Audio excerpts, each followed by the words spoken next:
Pourquoi, à mon sens, Vegeta est l'un des meilleurs personnages, tout manga confondu. Ces derniers temps, on peut voir que certaines personnes sur les réseaux sociaux disent que Dragon Ball c'est juste de la nostalgie. Et moi, je dis que non. Et particulièrement de par ses personnages. Et celui que j'ai retenu aujourd'hui, c'est le grand Vegeta. Un grand manga a forcément de grands personnages. Après, ça peut être des personnages totalement éclatés, mais que ce soit du pur divertissement, et j'ai aucun problème avec ça, évidemment. Et pour pouvoir te parler de ce personnage en profondeur, il va falloir que je t'explique son parcours et plus ou moins tout ce qui gravite autour de lui. La première apparition de Vegeta se situe dans le chapitre 204, Raditz vient de se faire éliminer par Piccolo et Sangoku rejoint le royaume des morts. À ce moment-là, Dragon Ball prend une dimension totalement différente de ce qu'on a pu voir jusqu'à maintenant. La puissance de combat d'un être humain lambda est de 5 unités et actuellement, chronologiquement, Goku et Piccolo sont les êtres les plus puissants de la Terre que nous connaissons avec une force de combat qui s'élève entre 408 et 416 unités, hors augmentation de combat. Raditz apparaît avec une puissance de 1200 unités et par la même occasion devient le personnage le plus puissant de Dragon Ball pour le moment. Sa venue indique également qu'il y a de potentiels ennemis extrêmement menaçants en termes de puissance en dehors de la Terre. Bon, avant ça on a eu Piccolo Daimao, mais en termes de puissance c'était assez ridicule par rapport à Raditz. Avant de mourir, ce dernier indique que ses deux compagnons vont venir sur Terre afin de récupérer les Dragon Ball et la détruire. Il indique également qu'ils sont bien plus forts que lui et qu'ils n'auront aucune chance de les vaincre. À ce moment précis, nous avons des informations importantes concernant le futur développement de Vegeta.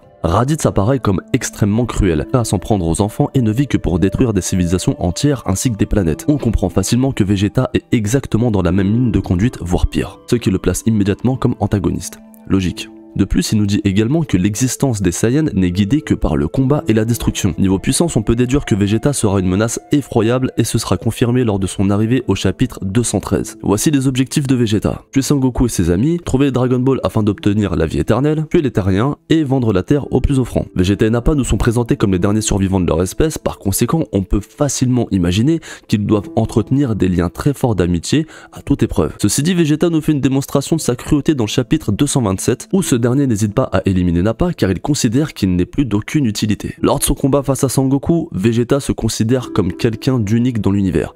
Un guerrier d'élite au sang noble dû à son statut de prince des Saiyans, qui n'accepte pas sa défaite face à un guerrier de rang inférieur au point d'en être totalement traumatisé durant quasiment toute l'œuvre de Dragon Ball. Plus tard, Vegeta part à la recherche des Dragon Ball sur la planète Namek et à mon sens, c'est dans cet arc que son développement est très important. Sa méchanceté et sa cruauté sont développées à leur paroxysme. Il pille, il tue, il trahit et il ment. Nous avons là un personnage qui incarne la noirceur, imbu de lui-même et prêt à tout pour atteindre son objectif d'immortalité. Le passé de Vegeta est également évoqué, nous comprenons qu'il n'est en réalité qu'un sbire parmi tant d'autres de la grande armée de Freezer et que finalement il est très loin d'être la plus grande menace de l'univers. Mais ceci n'est que la partie visible de Vegeta, car son véritable objectif est de vaincre Freezer et d'assouvir sa vengeance, car oui, son peuple et sa planète ont été anéantis par ce dernier. On découvre les véritables ambitions de Vegeta lors du chapitre 308. Après avoir obtenu plusieurs level up de puissance, il affronte en duel Freezer sous sa dernière forme, pensant être devenu un super guerrier, le guerrier légendaire du peuple des Saiyans. Malheureusement, il essuiera une nouvelle défaite, la défaite de trop. Alors qu'il est à l'article de la mort,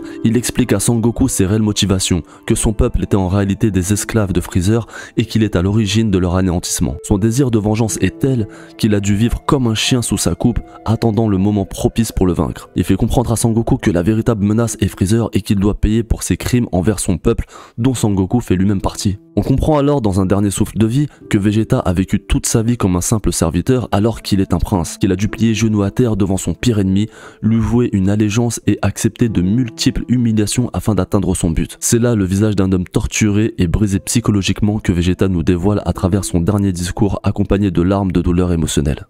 Il faut m'écouter, je t'en prie, Kakarot. Eh bien, il n'y a donc aucun moyen de le faire taire, celui-là. Tu me pousses à te donner le coup de grâce, si je comprends bien. Il faut que tu saches ce qui est arrivé à la planète Vegeta, où nous sommes nés. Elle a été détruite. Mais ce n'était pas à cause d'une collision avec une météorite géante. C'était à cause de Freezer, c'est lui le responsable. Les Saiyans l'ont servi avec fidélité et obéissance, on exécutait le moindre de ses ordres, et pourtant il a trahi notre peuple, il s'est débarrassé de nous comme si nos vies n'avaient aucune valeur, il nous a tous exterminés ou presque. Il ne reste plus que nous, tes parents, mon père, le roi, ils ont tous disparu. Les Saiyans devenaient un peuple fort, et Freezer a craint qu'un Super Saiyan fasse un jour son apparition parmi nous. Cette idée l'a tout simplement terrifié.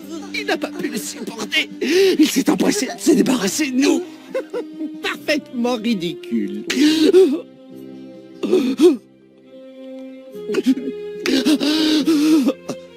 Je n'en savais rien.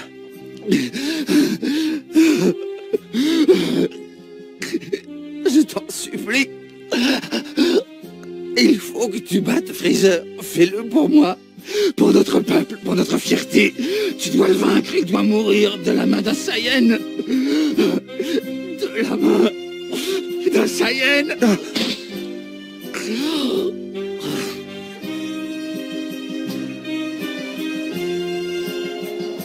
Juste après la défaite de Freezer, Vegeta s'installe sur Terre afin de s'entraîner sans relâche pour dépasser le niveau de Sangoku et devenir lui-même un super guerrier. Entre temps, il va se rapprocher de Bulma et fonder une famille. En effet, son objectif premier étant caduque, il se fait rattraper par son désir de supériorité. Vegeta entre alors dans une psychose, prendre sa revanche face à Sangoku. Dans l'arc des cyborgs, Vegeta apparaît pour la première fois dans le chapitre 342. Contre toute attente, il est également en capacité de se transformer en super guerrier. À ce moment précis, Vegeta est à son prime. Il a atteint son objectif, dépasser Sangoku en puissance. Étant toujours aussi narcissique, il jubile de pouvoir montrer toute sa force à la Z-Team et dans la foulée se débarrasser du Cyborg 19. Néanmoins, sa joie ne sera que de courte durée, car juste après son exploit et sa démonstration de puissance, C-18 réussira sans difficulté à le vaincre. Ceci est un nouveau traumatisme pour Vegeta.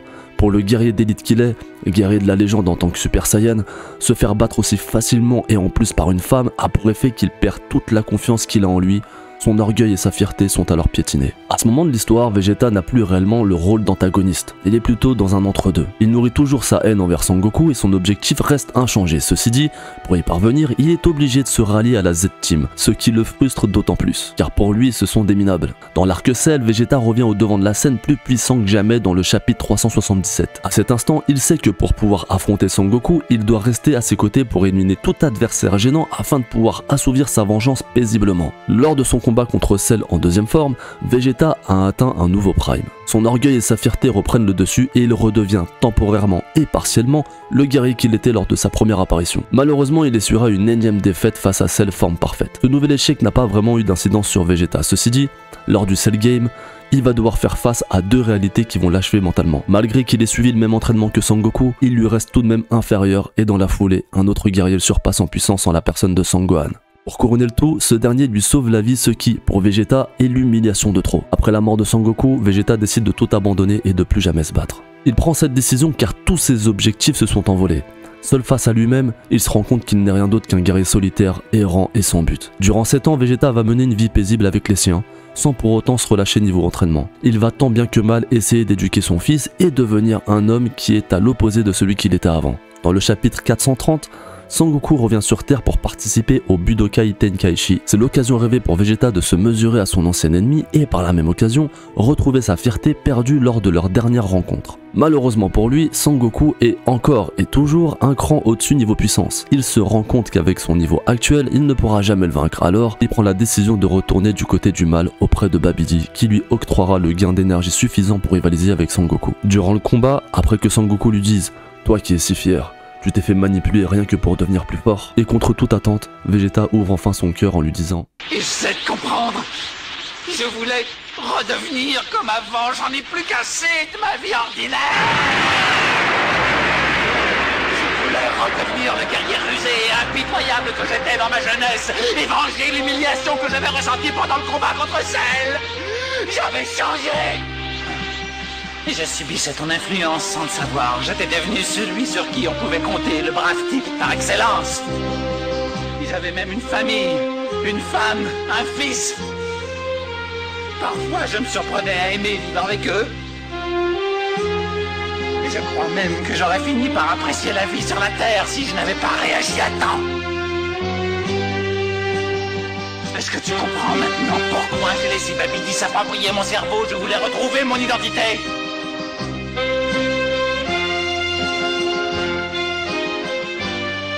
Ça me fait du bien de te dire ça, j'en avais gros sur le cœur. On comprend alors que Vegeta est un homme en quête d'identité, qu'il s'était construit depuis tout jeune en rapport avec son environnement hostile et que pour lui, seule la voie qu'il empruntait était celle qui lui convenait. N'ayant connu que le côté obscur de la vie entre les combats, les génocides, la destruction, l'abstraction des sentiments, la déshumanisation de l'être, les crimes et les châtiments, Vegeta se devait d'être fort et cruel. Alors oui, il aimait ça. Mais comment pouvoir aimer autre chose lorsque notre seul modèle de référence est la tyrannie? Bien évidemment, cela n'excuse pas ses crimes, mais on peut le comprendre. C'est un homme qui a subi de nombreuses humiliations, et nombreux ont été ses échecs. Tout ce qu'il a toujours obtenu, ce fut par la force et la cruauté. Ses objectifs n'étaient que vaincre et être le plus fort. Alors, lorsqu'il a goûté à la paix sur Terre, il entrevut une nouvelle façon de vivre et en quelque sorte, il put se reconstruire. Quelque part au fond de lui, il appréciait cette nouvelle vie. Mais ses vieux démons étaient toujours présents, c'est pourquoi il n'a jamais su comment trouver sa place. Il devait s'affronter lui-même en permanence entre qui il était, qui il est devenu et qui il veut devenir. À la fin de l'œuvre, Vegeta avait besoin de trouver son identité et son combat contre Sangoku était sa délivrance. Pourquoi? Car après la chute de Freezer, il avait besoin de retrouver un peu de dignité en battant son pire ennemi Sangoku. En l'affrontant en combat singulier, la boucle était bouclée. Il n'avait plus besoin de vivre avec le poids de la défaite du passé sur ses épaules et il peut enfin aller de l'avant dans un renouveau. Sangoku est pour Vegeta celui qui a totalement changé sa vie, aussi bien d'un point de vue relationnel et émotionnel que sur le plan combatif. Il est également lié à lui par les liens du peuple, aimant tellement sa planète et ses origines que Sangoku, le pire ennemi, est devenu bien plus qu'un ami, il est son frère d'armes.